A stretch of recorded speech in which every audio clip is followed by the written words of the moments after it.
بص بقى، حلويات وجمال وثلاثيات النادي الاهلي مع يس تورب.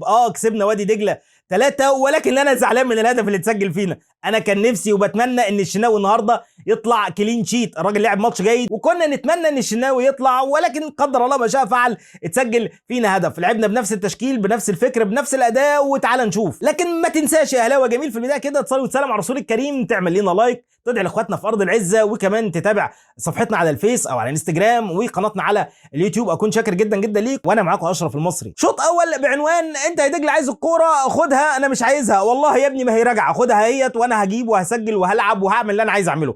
يمكن يس تورب النهارده لعب بنفس تشكيله الماتش اللي فات امام يانج افريكانز في دوري ابطال افريقيا، ما عدا بس تغيير محمد الشناوي اللي لعب النهارده بشكل جيد، وبرده مصطفى شوبير كان لعب الماتش اللي فات بشكل جيد. ولكن واضح كده ان هنمشيها لقاء لحد الراجل ما يثبت واحد هو اللي يكون الحارس الاساسي الفتره اللي جايه. النادي الاهلي في الشوط الاولاني يمكن ساب الاستحواذ لفرقه وادي دجله، اللي كانوا بيحاولوا يستحوذوا من الخلف او يطلعوا بالكوره من الخلف من عند حارس المرمى، وبيحاولوا ان هم يستدرجوا لعيبه النادي الاهلي. لكن واضح ان يس تورب كان قاري فريق وادي دجله بشكل جيد جدا جدا، حاول ان هو يلعب على عرضيات في اكتر من كوره هنتكلم فيها دلوقتي. ولكن يعني يشاء ربنا سبحانه وتعالى ان النادي الاهلي يقدر ان هو يستغل الفكر ده واللعب ده ويقدر ان هو يسجل. احنا لعبنا النهارده 4-3-3، نفس الشكل اللي احنا لعبنا بيه الماتش اللي فات بالظبط، ولكن بشكل دفاعي اكتر شويتين ثلاثه في الشوط الاولاني علشان نسيب الكره لوادي دجله ان هو يطلع عشان يفضلنا مساحات وراه، وده قدرنا نعملها في اكتر من مره. خلينا نقسم الشوط الاولاني كور لينا وكور علينا. الكور علينا دي كانت بعض اخطاء، يمكن كوره او اتنين هنتكلم عليهم، ولكن تعالى نتكلم في الكور اللي كانت لينا في الشوط الاولاني.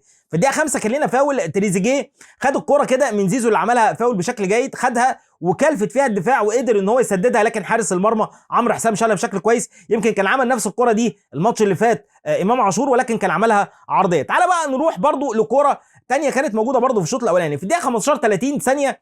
يعني امام عاشور راحت الكوره على منطقه ال 18، وكان ممكن يعمل ثرو لمروان عثمان اللي كان عامل يعني زياده عدديه، كان قادر ان هو ينطلق في كل مكان، كان قادر يتحرك، ولكن كان عنده مشاكل كتير كانت موجوده. ما علينا، يعني لسه ما فيش انسجام بشكل كبير. فامام قرر ان هو يسدد وسددها بشكل جيد، شالها برضو عمرو حسام بشكل فوق الممتاز. تعال بقى نروح للكوره بتاعتنا احنا والهدف الاولاني اللي سجله تريزيجيه. الهدف الاولاني سجله تريزيجيه، الكوره كانت مع فرقه وادي دجله، ثم حاول يطلع الكوره دفاع النادي الاهلي راحت لامام عاشور، ما عرفش يسيطر عليها، خدها اللاعب وكانوا هنا حب يعمل الكوره في نص الملعب في المكان الفاضي، ولكن اليو ديانج بعكس الكوره هنتكلم فيها كمان شويه قدر ان هو يقطع الكوره ويعمل الهجمه المرتده السريعه اللي احنا بنتكلم عليها. اول النادي الاهلي كان بيلعب عليها بشكل كبير في الشوط الاولاني، خد الكره اليو ديانج لمسه واحده لزيزو، زيزو انطلق في مساحه فاضيه قدامه فدان كبير جدا جدا، راح بالكره عمل عرضيه حلوه لتريزيجيه، ولكن الدفاع اتلخبط فيها، نزلت الكره قدام تريزيجيه، عدى من الحارس شكل كويس جدا جدا موه، وسجل هدف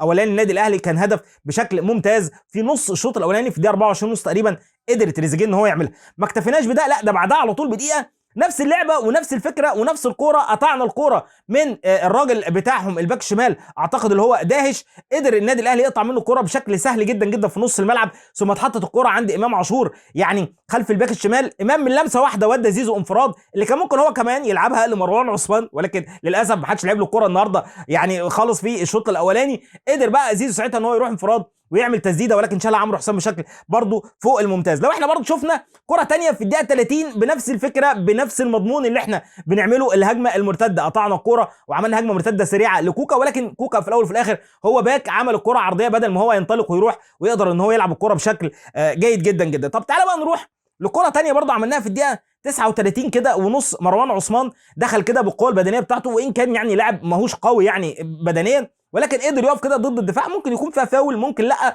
ولعب كرة بشكل ممتاز، تغيير يعني لعب من ناحيه شمال لناحيه اليمين عند اليو ديانج. اليو ديانج واقف انفراد تام، كان ممكن ان هو يسجل، كان ممكن يسدد، كان ممكن يحط الكرة لحد جاي من الخلف زي امام او الاثنين اللي كانوا موجودين تاني جوه منطقه ال 18، ولكن طولت الكرة منه، رجعت الكرة لامام، عمل تسديده سيئه جدا جدا وضاعت مننا هجمه. لكن يجي بعدها في الدقيقه 42 امام عاشور ياخد العرضيه بتاعت زيزو على حدود ال 18 وياخد ضربه جزاء 100% ضربه جزاء صحيحه ما فيهاش اي مشكله. ما اعرفش يعني الحكم ازاي ما شافهاش من البدايه ان الكره فيها ضربه جزاء، ولكن رجعنا للفار، ويعني مسكت قلبي بصراحه عشان اللي قاعد على الفار يعني حسام عزب حجاج، لكن الحمد لله ربنا يعني اراد ان الكره تتحسب ضربه جزاء ويدخل زيزو يسجل هدف تاني للنادي الاهلي في الشوط الاولاني عشان يخلص الشوط الاول 2-0. لما نيجي نتكلم عن الكور اللي علينا في الشوط الاولاني، فاحنا كان علينا كورتين بخطئين لا يغتفروا، لانك انت لو غلطت الاخطاء دي امام فرقه كبيره في دوري ابطال افريقيا هيبقى علينا مشكله.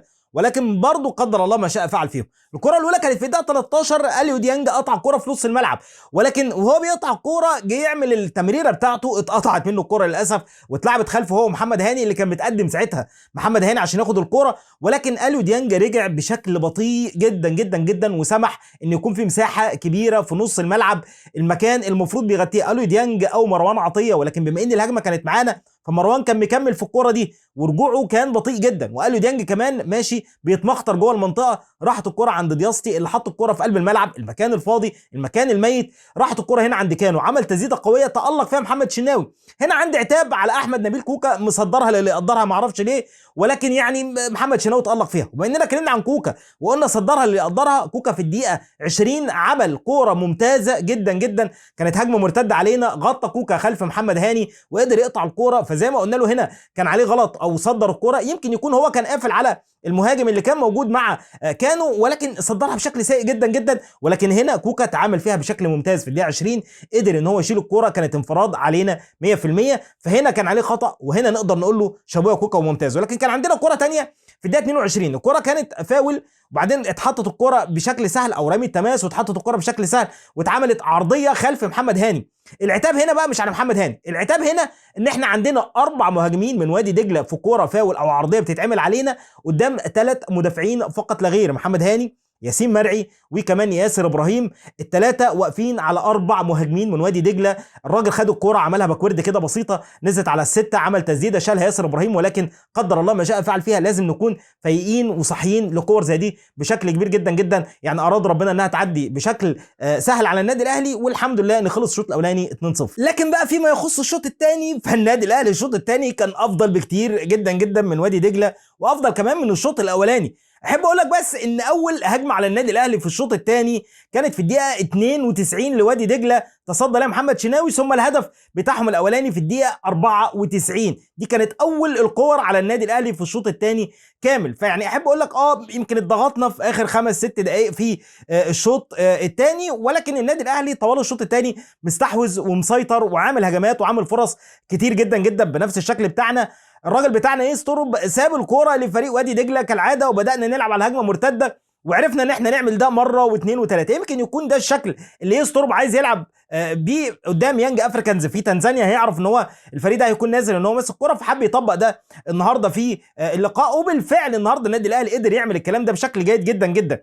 يعني شفنا في الشوط الثاني اكتر من هجمه، يعني في الدقيقه 54 كره اتلعبت من زيزو ارضيه بشكل ممتاز لامام عاشور على حدود 18، الولا عملها سويرف، انا كان نفسي اسجل لكن الكره جت في القائم رجعت لتريزيجيه طلعها بره، ولكن على متعه وجمال وحلاوه امام عاشور والجمال اللي بيعمله جوه الملعب. في الدقيقه 56 عملنا كره عرضيه من ناحيه شمال، ثم راحت الكره ناحيه اليمين، ثم عملنا عرضيه، ثم اتعملت راسيه شالها عمرو حسام بشكل ممتاز جدا جدا. في الدقيقه 60 برضو كوكا عمل كره جميله جدا جدا، حط الكره لزيزو، زيزو لعبها لامام لتريزيجيه لمروان، مروان راح مرجعها تاني لتريزيجيه، حط الكره لزيزو، زيزو لعبها يعني جنب القائم بحاجه بسيطه، مروان لعبها لزيزو حطها جنب القائم يعني بحاجه بسيطه جدا جدا. الهدف بقى الثالث للنادي الاهلي، الكره اتلعبت بشكل ممتاز من زيزو في الناحيه الخلفيه، اتحطت بشكل ممتاز جدا جدا. زيزو قدر ان هو يعني ياخد الكره وعمل الكره بشكل ممتاز لامام عاشور، امام كمل في الكره وراح وقاوح فيها وعمل عرضيه لمروان عثمان علشان يسجل اول اهداف مروان عثمان مع النادي الاهلي. طبعا زيزو خد نجم اللقاء ورجل اللقاء النهارده، وان كنت اشوف اللي كان مفترض ان هو ياخدها امام عاشور، ولكن زيزو وامام ولادنا كل واحد يا حبيب قلبي ولا عندنا ادنى مشكله. بدانا بقى نعمل شويه تغييرات، نزل بقى بن شرقي وشكري ورمضان، طبعا محمد علي ورمضان، وطلعنا امام وديانج وطلعنا كوكا، نبدا بقى نجهز للماتش اللي جاي بقى شويه، ونزلنا الشحات وطلعنا تريزيجيه، نزلنا طاهر ونزلنا وبدل مروان عثمان، فبدانا نلعب بطاهر هو يكون المهاجم، من شرقي ناحيه اليمين ناحيه شمال حسين الشحات. بدانا برضو نلعب على الهجمات المرتده، شفنا هجمه مرتده في الدقيقه 80 وكره كانت خطره جدا، في الدقيقه 81 على طول وراه مباشره برضو كره كانت خطره جدا، حسين الشحات قطعها من على ال 18 وعمل تسديده شارع عمرو حسام. في الدقيقه 84 شفنا بن شرقي وبن رمضان والوان تو اللي اتعمل ما بينهم بشكل ممتاز، ثم اتعمل كره عرضيه تعدي كده بشكل يعني سهل وسلس. ضيعنا فرص كتير وكور كتير، كان ممكن نطلع ب5 و6 و7 اهداف في الشوط الثاني، ولكن ضيعنا كور كتير جدا جدا في الشوط الثاني. حتى شفنا في الدقيقه 89 في الدقيقه الاخيره مرتده حسين الشحات لطاهر محمد طاهر حطها لبن شرقي، حب يسدد خبطت وطلعت الكره ضربه ركنيه. ثم نروح بقى لفريق وادي دجله اللي بيقول لك ما جاش في الشوط الثاني غير في الدقيقه حوالي 92 تقريبا 94، يعني اول هجمه في الدقيقه 92 تسديده كانت كمان من ضربه ركنيه في ايد محمد شناوي، ثم الكره الثانيه الهدف بتاعهم بقى اللي كان في الدقيقه 94 عملها احمد ايمن بشكل كويس جدا من ناحيه اليمين، ولكن ياسر جه طلعها حطها للمهاجم بتاع فريق وادي دجله، عمل تسديده زياد اسامه وقدر ان هو يسجل هدف تقليص الفارق. ويعني بصراحه انا اتضايقت من الهدف ده، وكنت اتمنى يعني اللقاء يخلص كلين شيت. الشناوي لعب شوط ماتش جيد، ماتش ممتاز، كان يستحق النهارده يطلع كلين شيت، ولكن حظه النهارده وقدره ان هو يعني يتسجل فيه هدف، والهدف صعب لا يسأل عنه محمد الشناوي. الحمد لله على المكسب وعلى الفوز وعلى الاداء، واحنا الحمد لله يعني وصلنا للنقطه 26، مش قدامنا غير سيراميكا وفريق بيراميدز، وكمان سيراميكا لاعب اكتر مننا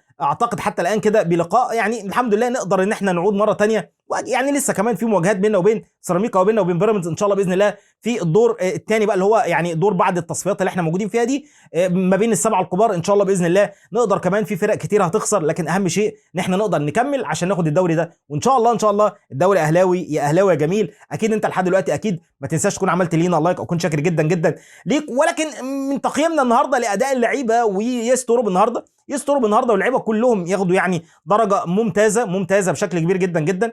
الحمد لله مروان عثمان سجل، وامام النهارده كان متالق، وتريزيجيه كمان كمل في التالق بتاعه، فالحمد لله ماتش جيد، اداء جيد، وكل حاجه ممتازه بالنسبه لنا. نتمنى بقى ان شاء الله باذن الله ماتش يانج افريكانز اللي جاي نخلص من دور المجموعات بقى، وان احنا نكسب ناخد 3 نقاط ان شاء الله باذن الله، نصعد بنسبه 99% ان شاء الله للدور اللي بعد كده، ونبدا ان احنا نريح نفسنا. في الختام ما تنساش تصلي وتسلم على رسول الكريم، تدعي لاخواتنا في ارض العزه، ونشوفكم ان شاء الله باذن الله على خير، والسلام عليكم ورحمه الله وبركاته.